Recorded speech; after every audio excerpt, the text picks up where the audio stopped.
At nakita ko po dito sa babaeng byuda na ito, yung pananampalataya niya sa Panginoon. Na kung ating makikita na yung mga mayayaman, sabi ro, nagbigay ng malalaki, amen, ngunit bahagi lamang ng kanilang kayamanan. Amen. Ibig sabihin na yung mga mayayaman na yun, sobra lang yan, gano'n. Pero yung byuda, na sinasabi po rito ng Panginoon na yung tinignan talaga ng Diyos, alam natin na ang Diyos hindi naman siya nakatingin sa mga bagay na kakayanan mo. Hindi nakatingin ng Diyos na ito malaki binili nito. Pero yung puso mo, alam ng Diyos Amen. Na yung byuda na yun, na nagtiwala siya sa Panginoon, na sabi ron, ibinigay niya ng buo, amen, ang kanyang kabuhayan. Amen. Isa pong malakas na palakpak para sa ating Diyos na buhay. No? Salamat sa Diyos sa chance na muling makatayo. Amen. For the second time, ngayon ulit ako mag-exhort ng tithes and offering. At samahan niyo po ako na may pagbukas sa lubas. Alam ko po na natin narinig na ito, naniniwala po man sasabihin ng Panginoon. Ang handog ng isang byuda. Nang tumingin si Jesus sa paligid, nakita niya ang mayaman na naglagay ng mga handog sa templo. Nakita rin niya ang isang dukhang byuda na naghulog ng 2 salaping tanso. Sinabi niya, ang inihandog ng dukhang byudang iyon ay higit pa sa inihandog nilang lahat. Ang inilagay nila ay bahagi lamang ng kanilang kasaganahan. Ngunit ang kanyang ibinigay ay ang buo niyang kabuhayan. Amen. Salamat po sa pagbabasa sa salita ng Panginoon. Wala naman pong bago dito, kaya tayo ay lahat. Alam naman po natin na ang Jesus is my life, Forever Christian Ministry, ay naniniwala po sa tithes and offering na yung 10%, amen, na sa isang buwan kinita natin, ang 10% po roon ay para sa Panginoon. Kaya wala tayong karapatan na hindi, nagtrabaho ako, saan lahat to? Ay, inagkin lahat. Amen. Yung mga bagay, alam mo, kaya ka lang nakapagtrabaho kasi binigyan ka ng Diyos na lakas para ka makapagtrabaho. At sa 10% at sa pinagpaguran mo na yun, may bahagi doon ang Panginoon. Amen. At yung 10% ay naniniwala tayo na yun yung mag-iingat sa trabaho mo, sa negosyo mo, kung ano man yung kinagbubuhay mo. At nakita ko po dito sa babaeng byuda na ito, yung pananampalataya niya sa Panginoon. Na kung ating makikita na yung mga mayayaman, sabi ro, nagbigay ng malalaki, amen, ngunit bahagi lamang ng kanilang kayamanan. Amen. Ibig sabihin na yung mga mayayaman na yun, sobra lang yan, gano'n. Pero yung byuda, na sinasabi po rito ng Panginoon, na yung tinignan talaga ng Diyos, alam natin na ang Diyos hindi naman siya nakatingin sa mga bagay na kakayanan mo. Hindi nakatingin ng Diyos na ito malaki binili nito. Pero yung puso mo, alam ng Diyos Amen. Na yung byuda na yun, na nagtiwala siya sa Panginoon, na sabi ron, ibinigay niya ng buo, amen, ang kanyang kabuhayan. Yung kinabubuhay niya, Lord Church, na makikita natin doon na talaga yung mga taong walang inaasahan, alam naman natin ang sabi ng Matthew 5 verse 3 na pinagpala yung mga taong walang inaasahan sapagkat kabilang sila sa area ng langit. Amen. Nandun nakita natin yung pananampalataya, pagtitiwala ng byuda, na kahit ibinigay niya yung buong kinabubuhay niya, naniniwala siya na ang Diyos ang magpuprovide para sa kanyang buhay. Amen. Ang tao dito. Amen.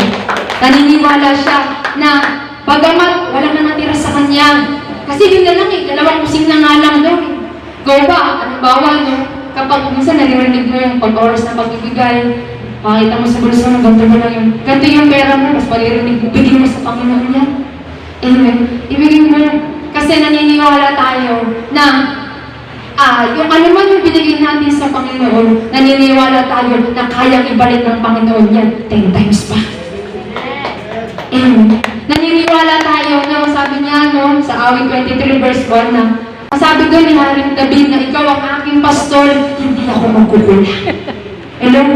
Kapag ang Diyos pinagkatiwalaan mo sa buhay mo, amen, na alam natin no, na, sa pagbibigay, no, ayun po, yung susi para sa kasaganaan ng buhay. Ako noon, nung mga panahon talaga nung ako'y bata, ay talagang nung simula, nung talagang nag-decide ako na sumunod sa Panginoon, noon na, sabi ko, i-try ko, subukan yung kapangyarihan ng Panginoon. At sa ilang taon na aking nakipagsubukan sa Diyos, hindi na ako binigo. Bagkos, yung mga bagay na ibinigay ko sa Panginoon, pinuli niya yun, higit pa, sapat na sapat pa. Dahil pinag-aral mo po ako. Amen. Amen. Salamat po sa Panginoon. No? Talagang nakipagsubukan ka lang sa Diyos eh. Tinitignan niya yung puso mo. Amen. Na ibinigay mo sa Panginoon. Amen. Ang buo-buo. Yung kasampung bahagi. Sabi doon, yung 10%, diba? Nandoon, no? Kailangan natin ibigay sa Panginoon. Kasi hindi naman sa'yo yan. Hayaan mo na ibigay mo sa gawain ng Panginoon. Kasi sabi niya sa Malakay, 3:10 na ibigay, dalhin ninyo ng buong buo ang inyong mga ikasampung bahagi. Amen. Upang matugunan ang kailangan ng ating church, ang templo ng ating Panginoon. So, yun po no, sa tithes and offering, at doon naman po tayo sa ating mahal na pastor. Amen. Ang sabi po ng Galatia, lagi natin naririnig, 6:6, sabi doon, ang mga tinuturuan ng salita ng Diyos ay dapat magbahagi ng lahat ng mga magagandang bagay sa mga nagtuturo. Lord Church, tayo po na mga tinuturuan daw po ng salita ng Diyos ay karapat dapat din naman daw po natin na bahaginan ang ating mahal na pastor. Amen. Alam natin na ang ating mahal na pastora ay nabubuhay lamang po siya sa pananampalataya.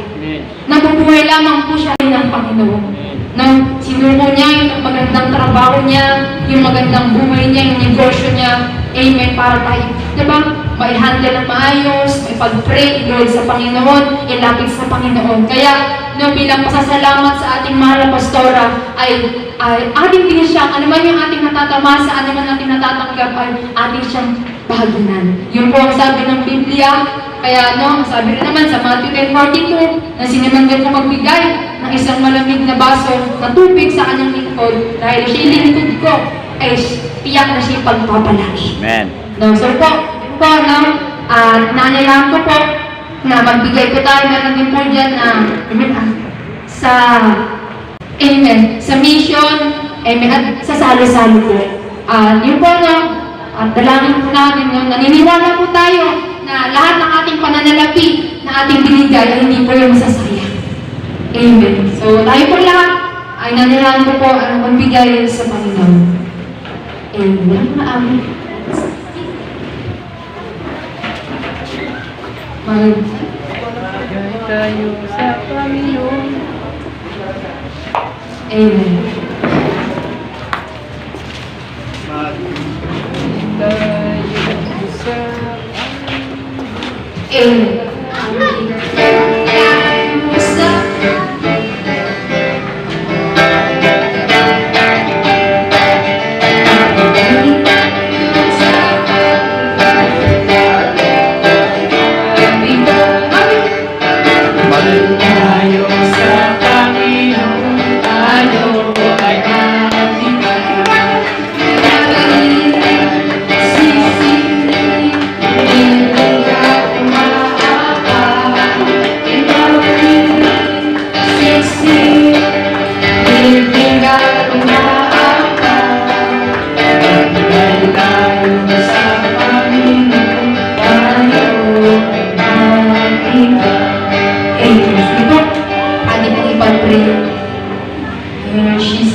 Extend mo natin ang ating mga kamay.